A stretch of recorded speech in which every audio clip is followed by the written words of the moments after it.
Good morning, friends. Red Shikshan Sanstha's Sri Sadguru Gangagir Maharaj Science, Gautama Arts, and Sanjeevani Commerce College, Kopargaon.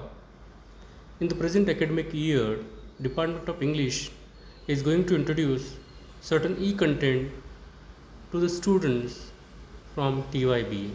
For this term, particularly for compulsory English, here I am, Dr. Yashwant Yama, to deliver a lecture on unit number 9, All the World is a Stage, by William Shakespeare. It's one of the poems.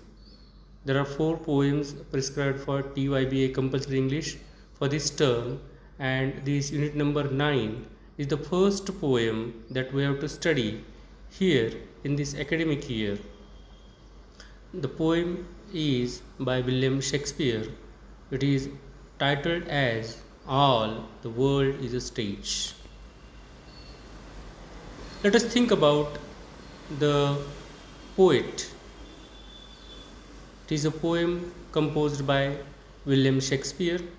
This is a picture of William Shakespeare. You will find that William Shakespeare was born in 1564 and he died in 1616. He was a poet, a dramatist. He was born to John Shakespeare, who was a leather merchant, and his mother was Mary Arden. If you look at your textbook, you will find the poem on page number 75. You see, this poet was born in a village. The name of that village is Startford.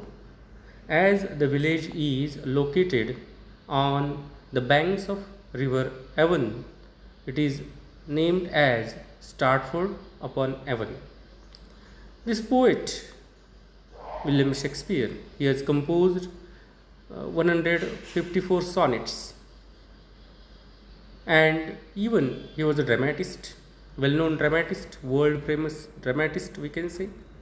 He has written 37 dramas, and his dramas are basically divided into 4 categories. He has written dramas about histories, dramas about that means comedies and tragedies and romances. Some of his dramas are famous, for example, Hamlet, King Lear, Macbeth, A Midsummer Night's Dream, The Merchant of Venice, The Tempest. There are many dramas by William Shakespeare. They are all 37 in total. He was a very simple person, just like us. He had studied at grammar school in his own village, and he married Anne Hathaway. He worked as an actor in London, and he was a courtier, one of the persons in the court of Queen Elizabeth. Now let us think about this poem, All the World is a Stage. All the World is a Stage, it's not a poem that means as William Shakespeare has composed another sonnets or poems. For example, he has composed 154 sonnets and Venus and Adonis and the Lake of Lucrece. So this poem, All the World is a Stage, it's not a poem, but it is a dialogue. Rather, we can say it is a dialogue by a character in one of his dramas. He has composed a drama, As You Like It. It is a comedy, and in this comedy, if you look at the screen, you will find that As You Like It is a comedy, and in this comedy, in this drama, in Act 2, Scene 7, he talks about the human progress.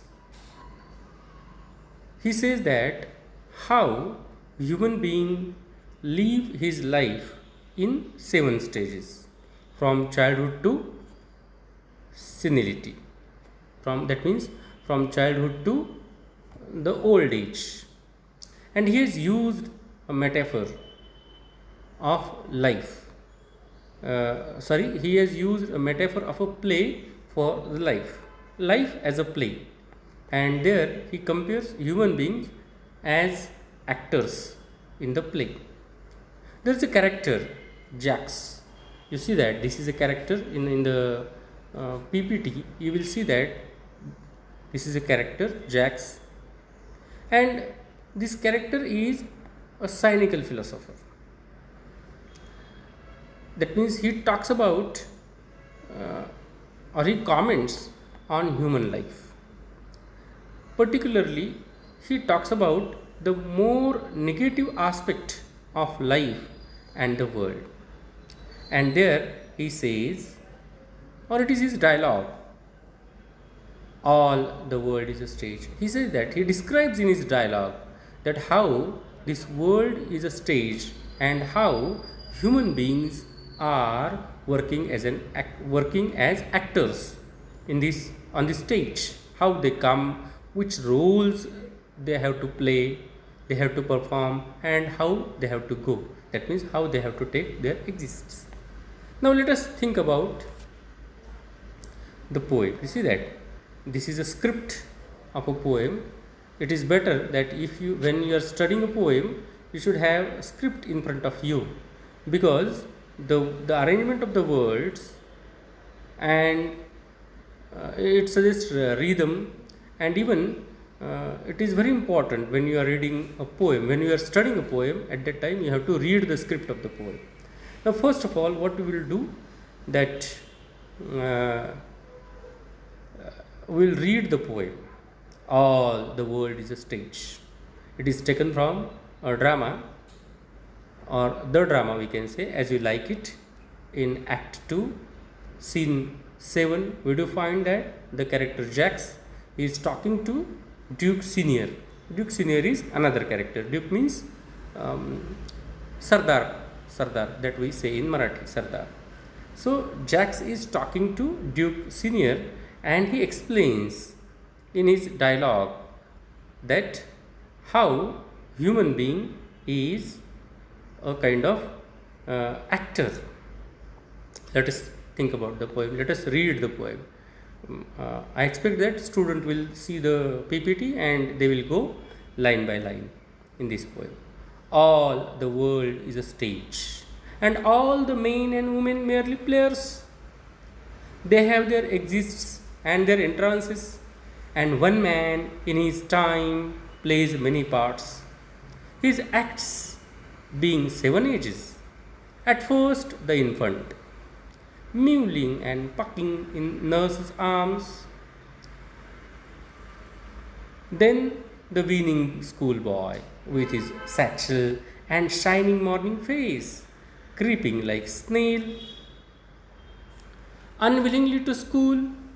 And then the lover, sighing like Farnas, with an awful ballad made to his mistress's eyebrows. Then a soldier, full of strange oaths and bearded like the pard, jealous in honor, sudden and quick in quarrel, seeking the bubble reputation, even in cannon's mouth. And then justice in fair round belly, with a good cap'n line, with eyes severe and beard of a formal cut, full of wise saws and modern instances. And so he plays his part. The 6th age shifts into the lead and slippered pantaloon, with spectacles on nose and pouch on sides. His pouch on side, his youthful horse, well saved, a world too wide for his strung shank, and his big manly voice turning again towards childish treble pipes and whistles in his sound. Last scene of all, that ends his strange, eventful history, is second childishness and mere oblivion. San tits, san eyes, san taste, san everything. Now let us think about the stages, because he has described 7 stages in the human being life. Stage, that is another thing that we say Vaspit, like this stage. And stages means Pyria, Tappe. All the world is a stage by William Shakespeare. Now here in this dialogue, world is compared as a stage. You can see the picture of a stage. There is a stage and there is a place for the audience to see. As William Shakespeare was a dramatist, he has used the metaphor of the stage in his drama to elaborate his point or to elaborate his philosophy. As we do find that stage, nobody takes it that much seriously that we live our life. So according to William Shakespeare, we have to live our life as if we are playing a role in some drama, because our life is like a stage. The world is like a stage, and our life is just like a life of an actor. Men and women, they are players. They have their exists and entrances, as we find that in a drama. It is decided by the dramatist that who will come, which actor will come on the stage and when he will go away. Similarly, in this world, it is not in our hands to come on the stage, when to come on the stage and when we have to go. We have to demise, we have to die. That is not in our hands. It is decided by somebody else. Just as the exists and entrances are decided by the dramatist. The players, they are only players, they have given certain roles. Similarly, we human beings have our own roles. We have to play our own roles, and that roles are also shifting from one after another. And he says that the players have 7 ages. That means our life is divided into 7 ages. First, that is infant, first age. Let us think about the poem. The infant. How is the infant? Infant means a just born child.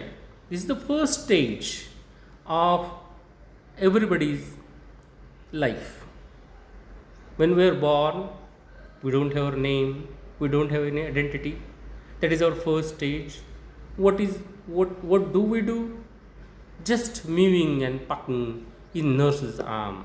Mewling and pucking in nurse's arm. That we do. This is the first stage, and we have to play the role according to the first stage. Now let us think about next stage, second stage.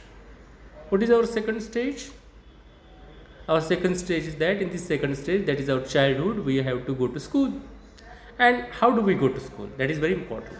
Do we go to school enthusiastically with a fresh mood? No, I think no. There might be some exception that the little children are going to school with enthusiasm, but most of the children, they don't want to go away from their home, because school is quite different place for them. So how do we go to school? We go to school early in the morning. Our morning face fresh, our morning face is there, our face is fresh, but still we are unwilling to go. You see that satchel and shining morning face, though there is a brightness on our face, but we are not willing to go to school. Somebody has to take us to school, or if our family members forced us to go to school, we go to school just like a snail. As the snail is creeping very slowly, it is marching ahead. Similarly, we go to school creeping. Very slowly we go to school. But when the school is over, we run towards home. You see? Similarly, you have to, that means here William Shakespeare wants to say that the second stage of our childhood is the stage that all of us has to perform, that we have to go to school, and that is unwilling case to us. We go to school unwillingly, but we have to go. Now the next stage is that the stage of lover. Now when the school going child was an infant, at that time it was just mewling and pucking in the nurse's arm. In the second stage it is going to school unwillingly, and now the third stage starts, particularly when the child enters in college. What is that stage? He becomes a lover. You see, sighing like furnace. Sighing like furnace means agvatti. All the emotions of love is there in his mind,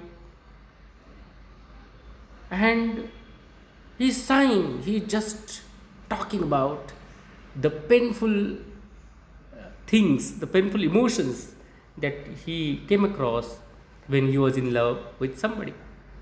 Sighing like furnace, awful ballads, and he make by heart so many ballads and awful ballads. That means what I will do for my beloved, for his mistress's eyebrows. Even you see that he compose, or in this stage a human being become a lover, and he is deeply in love with his beloved. And how can he express his love for his beloved? He composes awful ballads for only the eyebrows of the mistresses. You see, I'm not talking about the face and another things. Only for the eyebrows he is able to compose poems. Even that happens if we look at the last pages of the college going uh, lovers, we can say, or students. Now the next stage, this stage is a soldier. Now when he comes out from his stage of a lover, he talked about, he now the man or human being, he or she may be, become a soldier,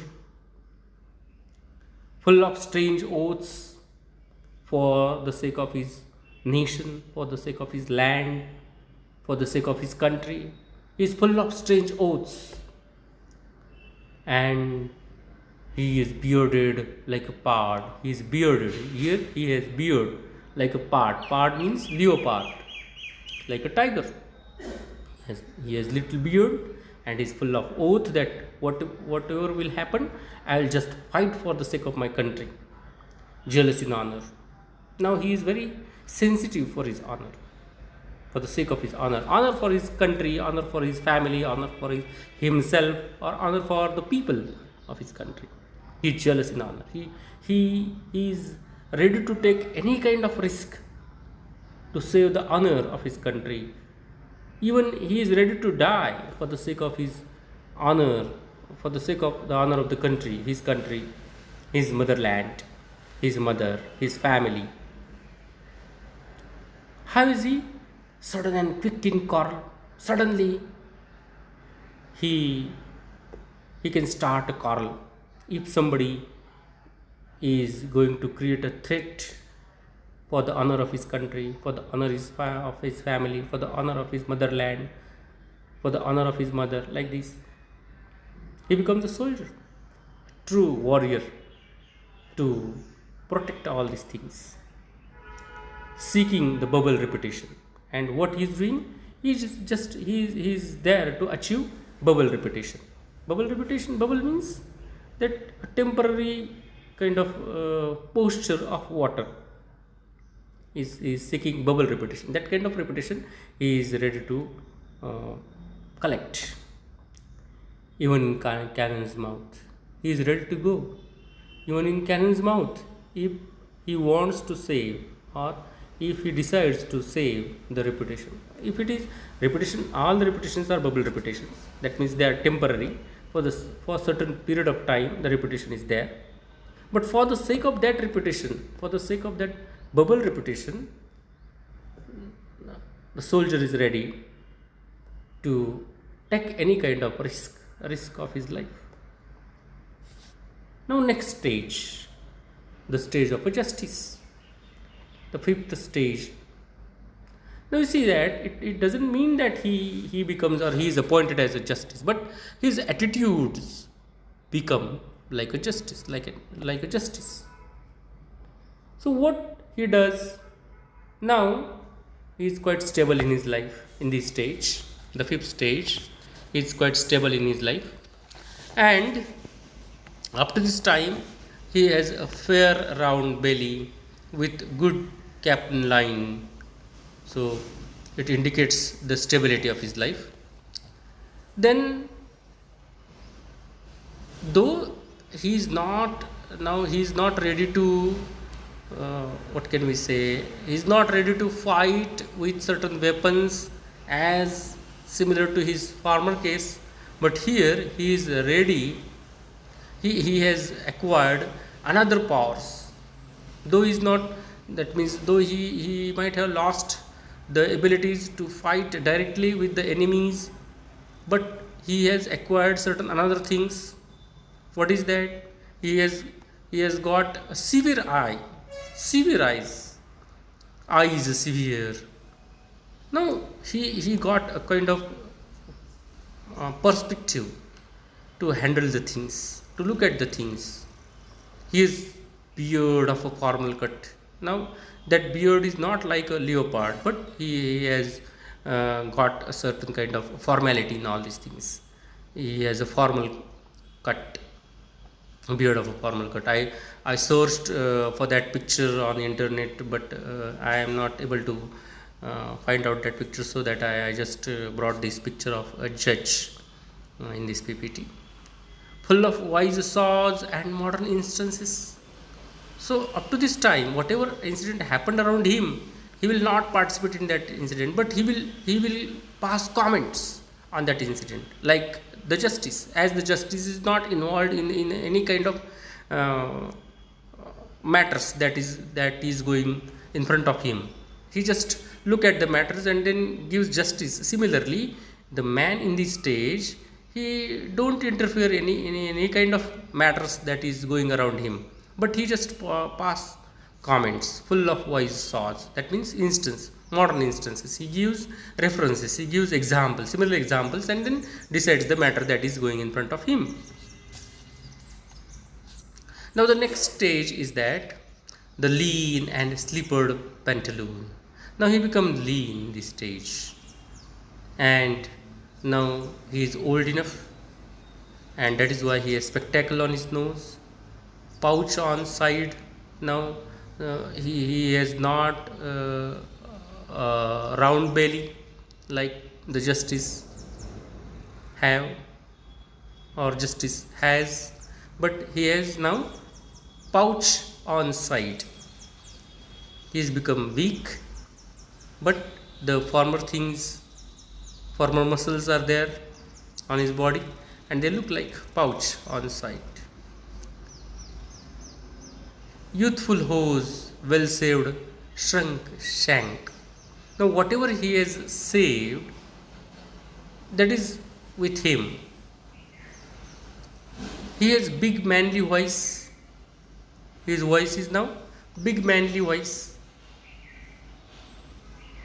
Up to this time he has big manly voice, but now here in this stage it turns into childish treble, like a child. His voice has become now like voice of a child, voice childish treble.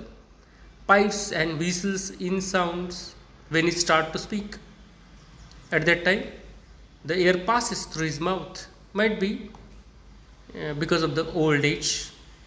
pipes and whistles in sounds is not able to speak with confidence that he has spoken earlier. It indicates his old age. Now the next last stage, seventh stage, that is second childishness. When man becomes old, more than 80 years, at that time he behaves like a child.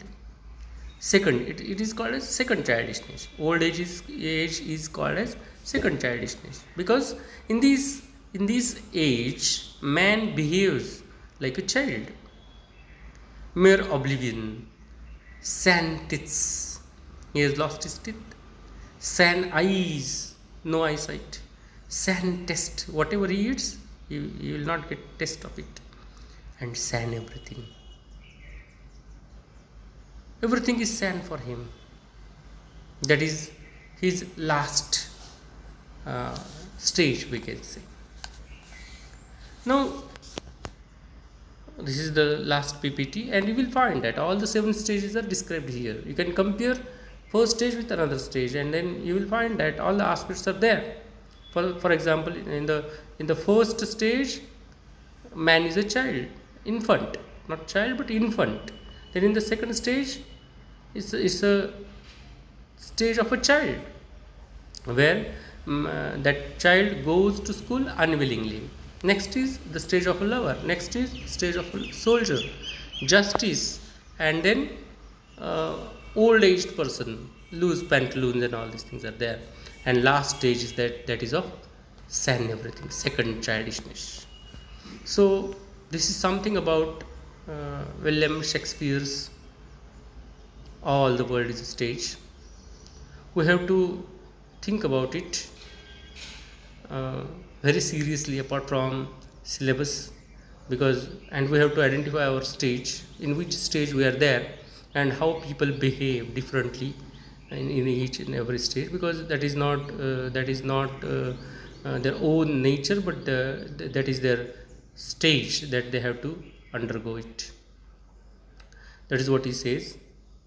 And uh, after understanding all these things, if we read the poem once again, then we can enjoy the poem. We get the beauty of the composition of the dialogue. So with this, I think it is enough discussion for this poem. Students have to think about the questions that are based on this poem, and they have to think that how can they write. First of all, they have to understand the poem. After understanding the content in the poem, then they can elaborate that understanding in their own language, own words. So question answer session is something different. Students have to prepare for that. Uh, they have to take the textbook, and they have to see the questions after it and try to solve the questions. Okay, thank you.